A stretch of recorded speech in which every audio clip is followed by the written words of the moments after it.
자, 오늘 주시는 하나님 말씀을 이제 봤습니다.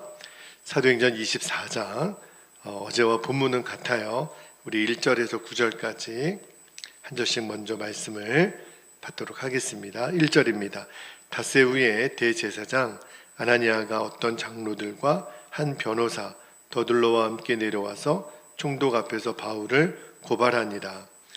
바울을 부르매 더둘로가 고발하여 이르되 3절 벨릭스가 가여 우리가 당신을 힘입어 태평을 누리고 또 이 민족이 당신의 선견으로 말미암아 여러 가지로 개선된 것을 우리가 어느 모양으로나 어느 곳에서나 크게 감사하나이다. 당신을 더 괴롭게 아니하려 하여 우리가 대강 여짜옵나니 관용하여 들으시기를 원하나이다. 5절 우리가 보니 이 사람은 전염병 같은 자라 천하에 흩어진 유대인을 다 소요하게 하는 자요 나사렛 이단의 우두머리라. 그가 또 성전을 더럽게 하려 함으로 우리가 잡아싸우니 8절입니다. 당신이 친히 그를 신문하시면 우리가 고발하는 이 모든 일을 아실 수 있나이다 하니 유대인들도 이에 참가하여 이 말이 옳다 주장하니라. 아멘. 하나님 말씀입니다. 자, 제가 어제 새벽에 가이사랴까지 쫓아와서 이제 여기 대제사장 또 장로들 또 그들이 이제 사주했던 이 더둘로라고 하는 변호사가 가이사랴까지 와서 총독 벨릭스에게 고발을 해요. 그런데 그 고발했던 내용이 5절 말씀에 잘 나와 있는데, 자, 5절을 제가 다시 한번 읽어드릴게요. 우리가 보니 이 사람은 바울이죠. 전염병 같은 자라 천하에 흩어진 유대인을 다 소유하게 하는 자요 나사렛 이단의 우두머리라. 그러니까 이 더둘로가 바울을 묘사할 때 여기 보니까 이 사람은 전염병 같은 자다. 이 전염병이 그 페스트라고 제가 어제 말씀을 드렸잖아요. 치사율도 높고 전염력이 강했던. 그런데 제가 어제 그 말씀을 전하면서 정말 예수님의 능력, 이름의 능력은 너무너무 놀라운 거예요. 예수님의 이름의 능력을 듣고서 용서받지 못할 죄가 없고 구원받지 못할 사람이 없음을 어제 말씀을 드렸는데, 정말 예수님의 이름을 우리가 믿고 또 알고 그 이름의 능력을 누리면 변하지 않을 사람이 없습니다. 왜냐하면 예수 믿기 전에 주인 노릇했던 내 죄가 죽었기 때문에, 나는 죽었기 때문에 그 사람이 변하게 되는 거죠. 한국 교회사 초창기 때 나오는 인물 중에 정말 유명했던 김익두 목사님이라고 계세요. 이분이 이제 젊었을 때는 직업이 깡패였습니다. 주색 잡기를 늘 하고 다녔던 그 마을에서 너무나 유명한 깡패였는데, 근데 이분이 얼마나 악명이 높았냐면 그 당시에 마을 사람들, 특별히 이제 시장 사람들이 오늘도 제발 호랑이 익두를 만나지 않게 해주세요 라고 빌 정도였대요.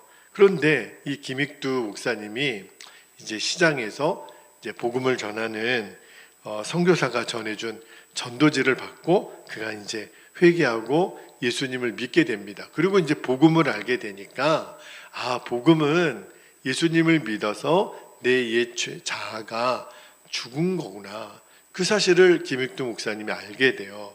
그래서 실제로 여러분 옛날에는 사람이 죽으면 부고장을 만들어서 그 동네 사람들에게 돌렸잖아요. 그런데 진짜 자신의 부고장을 죽지도 않았지만 부고장을 만들어서 돌린 거예요. 김익두는 죽었다.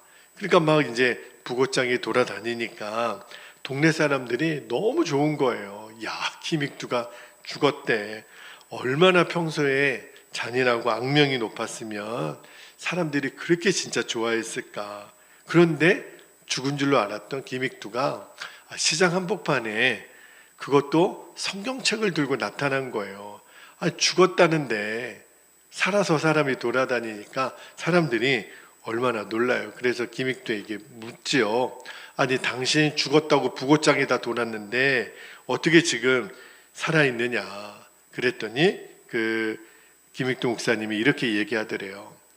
깡패였던, 여러분이 알고 있던 깡패였던 김익두는 죽었습니다. 그리고 그가 하나님을 믿고 이제 예수님을 믿어 하나님의 자녀가 되었습니다. 그러니까 이제 동네 사람들이 야 진짜 달라진 거예요. 말만 그런 게 아니라 전혀 다른 모습이니까. 그래서 시험 삼아서 그 김익두 목사님 지나갈 때 그냥 그 물을 바가지로 확 그 김익두 목사님한테 이렇게 뒤집어 씌우니까 평상시 같았으면 진짜 하루 강아지 범 무서운 줄 모르고 죽는 거죠. 그런데 진짜 아무렇지도 않은 듯 물을 털더니 그 물을 끼얹은 사람한테 이렇게 얘기를 하는 거예요. 너는 옛날 김익두가 죽었다는 사실을 기뻐해라. 그렇지 않았으면 너 오늘 죽었다. 이렇게 얘기를 하더라는 거예요. 그러니까 진짜 예수님 만난 깡패 김익두가 변하여 이제 완전히 새 사람이 되고 이분이 이제 나중에 목사님이 되죠. 그리고 정말 전국 방방곡곡을 다니면서 복음을 전하는데 이 김익두 목사님이 세운 교회가 교회사의 자료를 보면 150개의 교회를 세우고 그리고 28만 명을 회심시켜 전도했다는 기록이 나와요. 한국의 D.L. 무디라고 말할 정도로 큰 역사를 이루시죠. 진짜 예수님을 믿으면 그 사람은 변하게 됩니다. 진짜 깡패가 변하여 성자가 되죠. 한두 사람에게만 나타난 역사가 아니에요. 진짜 예수님을 믿으면 누구든지 그 사람 속에 일어나는 역사입니다. 사람뿐만 아니라 한 마을이 변하고 도시가 변하죠. 자, 그런데 사도 바울과 우리가 믿는 복음이 똑같아요. 바울이 믿었던 예수님, 우리가 믿는 예수님이 똑같아요. 그러나 사도 바울과 우리의 차이점이 있다면 사도 바울은 정말 예수님의 이름의 능력을 믿었어요. 진짜 믿었어요. 그래서 나타난 결과가 뭐냐면 내가 믿는 예수의 이름을 전하지 않고는 견딜 수가 없는 겁니다. 그게 우리와의 차이점이에요.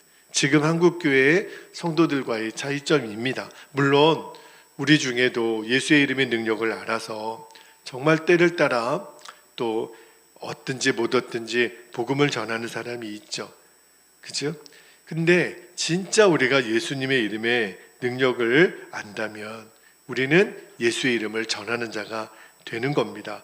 왜 오늘 본문에 더둘로가 바울을 가리켜서 저 사람 전염병자 같은 사람이다 이렇게 얘기를 했냐면 바울은 그가 예수님을 만나서 복음을 알고 그리고 예수님의 이름의 능력은 정말 어떤 죄인도 구원하고 어떤 사람도 용서해 주시는구나 그 사실을 혼자만 알고 기뻐했다면 더둘로가 뭐하러 바울을 고소했겠습니까? 저 사람이 전염병자 같은 사람이라고 이렇게 고소를 했던 이유는 하도 전도를 하니까 바울은 틈만 나면 그렇게 어느 마을이든 그죠? 정말 남자든 여자든 이방인이든 유대인이든 가는 곳마다 만나는 사람마다 전도하니까 전도하지 않았으면 이런 고소를 왜 당합니까? 근데 전도를 하니까 가는 곳마다 예수의 이름의 능력을 전하니까 그죠? 왜 그랬냐면 바울은 예수님의 이름의 능력이 진짜인 거를 알았으니까. 그래서 나중에 바울이 로마서 10장 13절에 이렇게 고백하잖아요.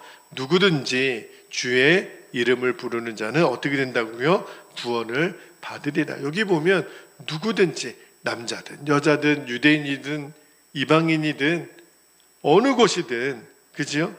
여러분 이것보다 더 기쁜 소식이 어디 있어요? 누구든지 어떠한 죄를 졌어도 어떠한 죄인도 예수님을 믿으면 구원을 얻으리라.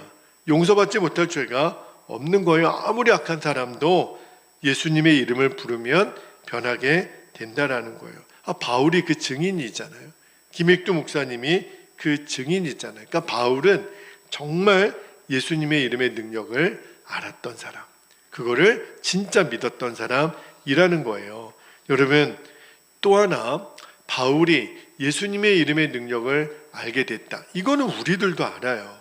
그런데 바울이 또 깨달았던 중요한 진리가 뭐냐면 누구든지 예수님의 이름을 부르기만 하며 구원을 받는데, 그러나 그 이름도 듣지 못하면, 그 이름을 알지 못하면 그러면 구원을 받을 수가 없다라는 거예요. 예수님의 이름을 부를 수가 없다라는 거예요. 그래서 반드시 그 이름을 듣기 위해서는 전하는 자가 있어야 된다는 겁니다. 그래서 바울이 로마서 10장 14, 15절에 이렇게 이야기를 하죠. 그런즉 그들이 믿지 아니하는 일을 어찌 부르리요? 듣지도 못한 일을 어찌 믿으리요?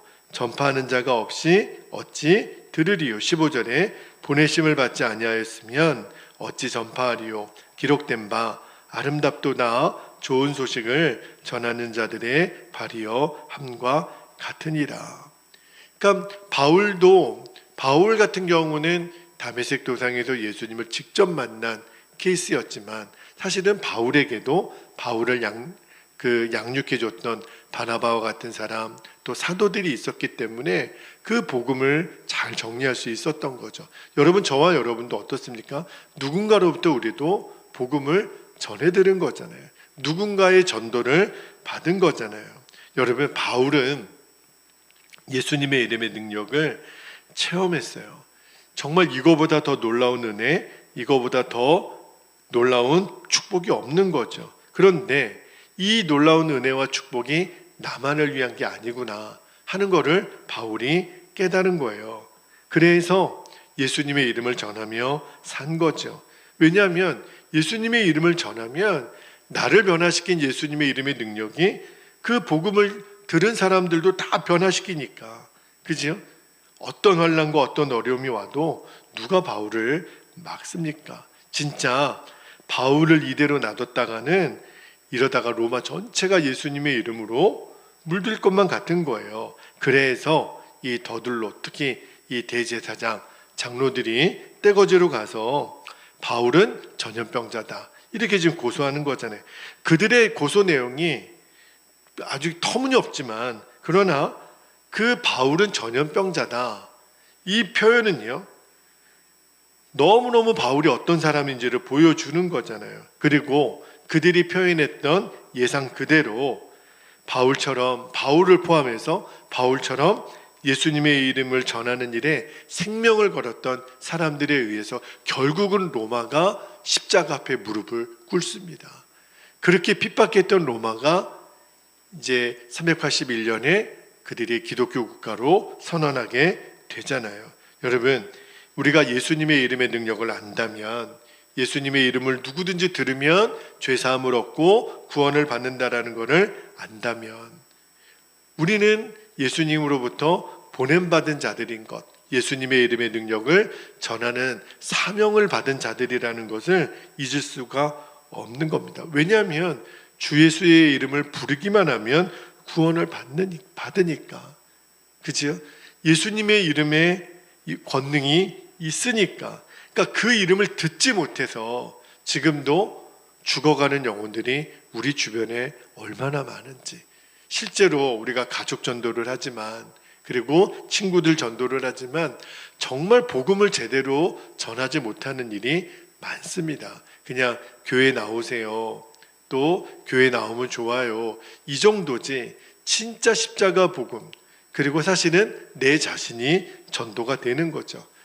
내가 예수님 만나서 변했던 깡패였던 기믹두가 목사 기믹두가 되어서 28만 명의 영혼을 구원했다 그러잖아요.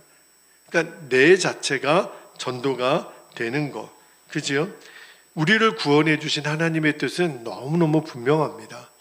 만약에 하나님의 나라 천국이 너무 좋은 곳이라면 우리가 구원받자마자 하나님 데려가시면 되겠죠. 그런데도 이 땅에 우리를 남겨둔 이유는 단 하나예요. 아직도 그 구원의 이름, 예수의 이름을 들어야 될 사람들이 있으니까. 여러분, 그들이 듣든지 안 듣든지, 그리고 나를 핍박하든지 어떻게 하든지 우리가 할 일은 명확해요. 우리가 살아가면서 하도 복음을 전해서 어느 누군가가 나 당신 만나기 싫다고, 당신은 꼭 무슨 전염병자 같다고, 더둘로로부터 바울이 들었던 말이잖아요. 우리가 그런 이야기는 듣지 못해도 바울처럼 우리가 할 일은 예수님의 이름만, 당신에게 제가 다른 건 몰라도 하나만 선물로 드리고 싶어요. 예수님의 이름을 가지세요. 예수님의 이름만 당신이 부를 수 있으면 당신에게도 구원이 임합니다. 이게 정확한 복음이에요. 그냥 교회 나오세요, 이 정도뿐만 아니라 예수님의 이름의 능력이 당신을 죄로부터 구원하시고 용서하시고 당신을 구원하여 영생에 이르도록 하십니다. 그 한마디만 전해도 돼요. 우리가 버스에서 옆자리에 있는 사람에게, 시장에서 만나는 사람에게, 우리 직장에서 만나는 또 동료들에게, 어느 누구라도 그 예수의 이름을 전하는 저와 여러분 되시기를 축복합니다. 왜냐하면 예수님 그분의 이름이 우리들의 유일한 구원의 이름이기 때문입니다. 이제 우리 함께 기도하겠습니다. 오늘도 두 가지 기도 제목 우리가 붙잡고 기도하겠습니다. 첫 번째는 예수님의 이름에 나도 전염병자가 되는 거예요. 그래서 한 영혼이라도 예수님의 이름을 전하는 도구가 되게 하여 주십시오. 왜냐하면 예수의 이름만 들으면 그에게 구원이 임해요. 그가 변화가 됩니다. 두 번째는 예수의 이름 앞에 로마가 무릎을 꿇었던 것처럼 이 익산 땅에 정말 악한 영들, 또 이단의 영들, 대적의 영들이 무릎 꿇고 떠나가게 하옵소서. 정말 그들이 저 예수의 그 전염병자 된 저들 때문에 여기 못 있겠다, 그렇게 다 떠나가는 역사가 일어나도록 예수의 이름 앞에 로마가 무릎 꿇은 것처럼 주여, 이 익산 땅에 주의 나라, 하나님의 나라가 임하게 하는 일에 우리가 온전히 쓰임받게 하여 주옵소서. 우리 허락하신 기도 제목 붙잡고 주님의 이름을 간절히 부르시고 통성으로 기도하겠습니다. 주여